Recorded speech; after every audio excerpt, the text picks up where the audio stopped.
Hello everyone, welcome back to the channel. Hope you are doing well and fine, and in today's video I'll be showing you how to make changes to home or auto insurance policies online LNG. So without wasting any time, let's just jump right on the video and make sure to watch this video till the end and follow the steps as well. In order to make changes to your LNG home or auto insurance online, first what you need to do is simply head over and open up your browser. Then on the search bar type in legal and general login, and once the search result loads, simply tap on the first thing that is given to you, which will take you to the home page of the LNG. Now in order to log in, simply tap on the login option on the top, or you can simply select the login option on the bottom as well, and that will lead you to the login portal. Now all you gotta do is enter your email and username and then password, and then simply tap on login. And if you don't have an account, simply tap on register for my account on the bottom of your screen. Then once you are inside the home screen, what you need to do is you'll see a list of policies like home insurance or car insurance. Simply tap the policy you want to change.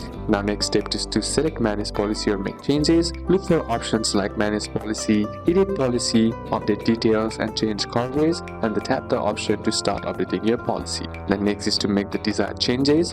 For home insurance, update your home address, add contents coverage, add or remove items, add optional cover. For auto or car insurance, add or remove drivers, update annual mileage, add optional coverage and update car details. Then next is to review changes and premium. The portal will show new premium if any, updated coverage details, start date of changes. Carefully check all details before confirming. Then simply tap on confirm or save or submit, and you will receive email confirmation, updated policy document as PDF, and you can simply download or print the documents by tapping on open documents or policy PDF and save on your computer or phone and print a copy for your records. So these are a couple of steps that you can apply, and that's it for today's video guys. Hope this video was useful to you. Leave a like if it did, comment down any questions that you have, and see you soon on the next one.